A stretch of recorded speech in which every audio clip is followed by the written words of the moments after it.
Dernière heure. Un journaliste confirme que le transfert surprise est bouclé, et ce n'est pas tout. Vitinha entre dans l'orbite du Real Madrid.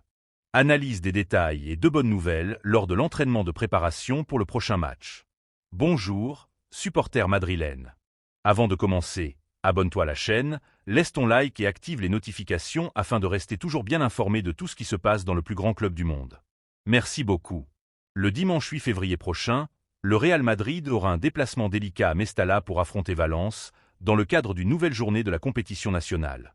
Ce match suscite de nombreuses attentes, notamment en raison du contexte compliqué que traverse actuellement l'effectif merengue à ce moment de la saison. L'entraîneur Álvaro Arbeloa sait déjà qu'il ne pourra pas compter sur des éléments importants.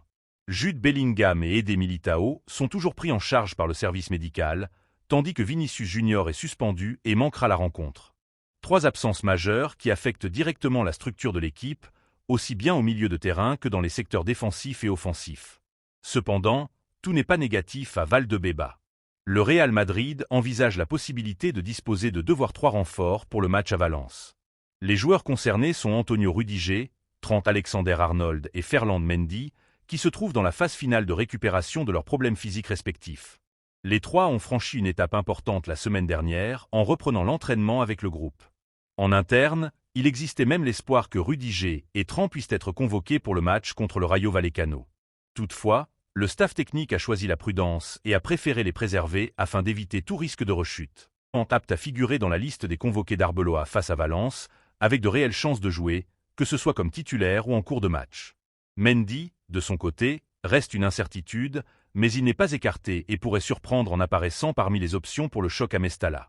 Le possible retour de Rüdiger et Trent arrive à un moment crucial, surtout pour une défense qui a souffert de nombreuses absences et de performances en dessous des attentes. Militão est toujours indisponible.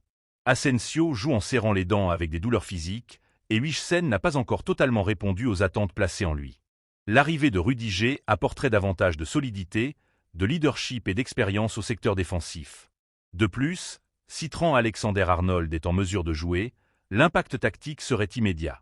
Federico Valverde, qui évoluait récemment au poste de latéral droit, pourrait retrouver sa position naturelle au milieu de terrain, renforçant la dynamique, l'intensité et la relance du jeu de l'équipe. Le Real Madrid reprendra l'entraînement ce mercredi, et c'est au fil de ces séances que le staff technique aura une vision plus claire de l'état physique de Rüdiger, Trent et Mendy. Leur évolution tout au long de la semaine sera décisive pour déterminer qui pourra réellement aider l'équipe dimanche à Valence, dans un match qui s'annonce exigeant et déterminant. Par ailleurs, le Real Madrid a déjà commencé à s'activer en coulisses et a défini un nom comme priorité absolue pour mener son prochain grand projet sportif, Vitinha. Le milieu de terrain portugais du Paris Saint-Germain est considéré comme le choix principal de la direction merengue pour assumer un rôle central au milieu de terrain lors du prochain mercato estival, dans une opération jugée stratégique et à long terme. Au sein du club, la conviction est totale. La direction sportive estime que l'international portugais possède toutes les qualités techniques, tactiques et mentales nécessaires pour transformer le cœur du jeu.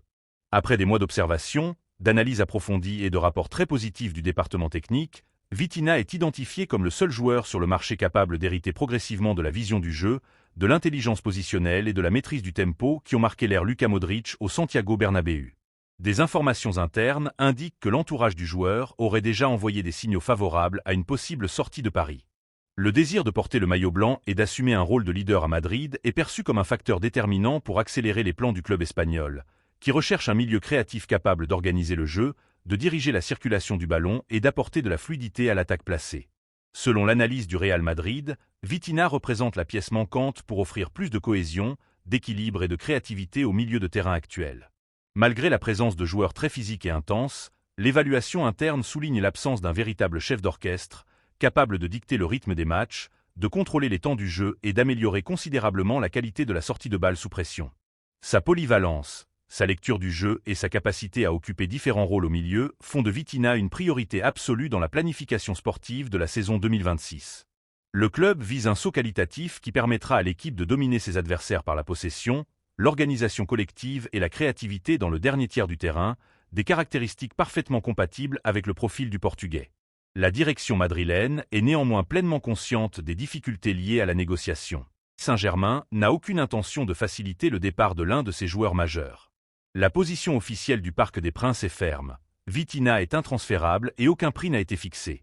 Malgré cette résistance, le Real Madrid étudie une offensive financière historique. En interne, on évoque une offre pouvant atteindre 150 millions d'euros, dans le but de briser l'intransigeance du club français et de démontrer le sérieux de l'intérêt madrilène. L'inclusion de joueurs importants dans l'opération n'est pas exclue.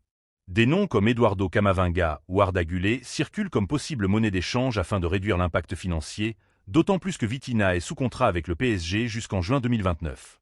Pour le Real Madrid, l'éventuelle arrivée de Vitinha est perçue avant tout comme un investissement stratégique et non comme un simple coup médiatique.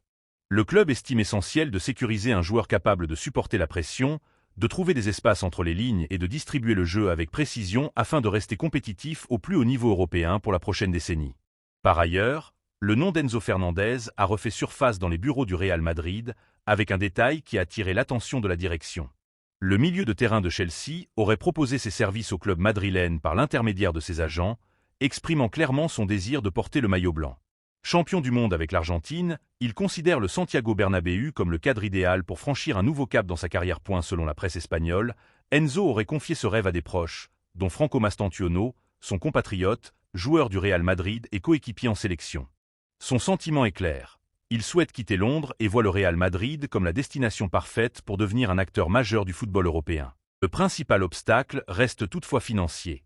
Chelsea a investi plus de 121 millions d'euros pour le recruter depuis Benfica, il y a environ 3 ans, et ne compte pas faciliter son départ. Le club londonien n'accepterait de négocier qu'autour de 140 millions d'euros, une somme jugée excessivement élevée par les dirigeants de Valdebeba. Le sujet a été abordé directement par Eduardo Inda dans une intervention exclusive sur El Chiringuito. Un joueur extraordinaire a été proposé au Real Madrid, un profil qui s'intégrerait parfaitement à l'équipe. Il a été le meilleur jeune joueur du mondial au Qatar et est très proche d'un joueur du Real Madrid.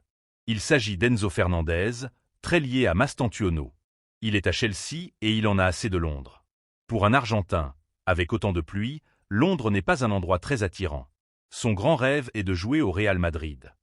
L'éventuelle arrivée d'Enzo Fernandez est directement liée à l'une des grandes priorités du Real Madrid pour le prochain mercato estival. Recruter un milieu créatif capable d'organiser le jeu, de contrôler le rythme et d'assumer des responsabilités dans les moments clés.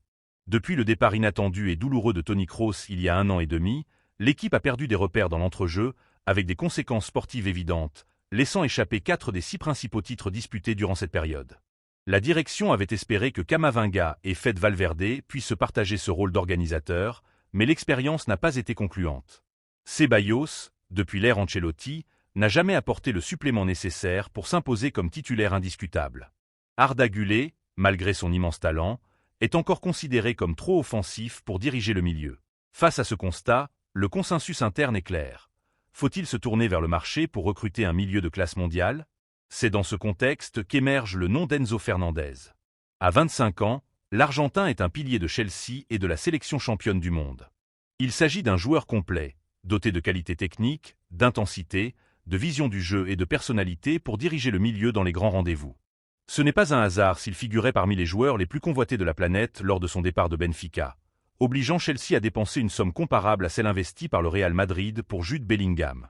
Aujourd'hui, Enzo se sent prêt pour un défi encore plus grand.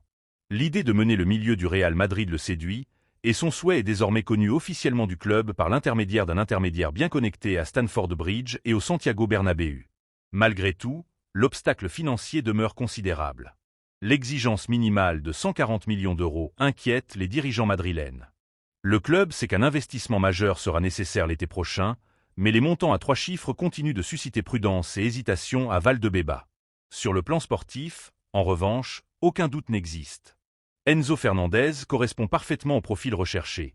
Un milieu capable de contrôler le jeu balle au pied, mais aussi doté de leadership, de caractère compétitif et de la personnalité requise pour diriger l'un des clubs les plus grands et les plus exigeants du monde.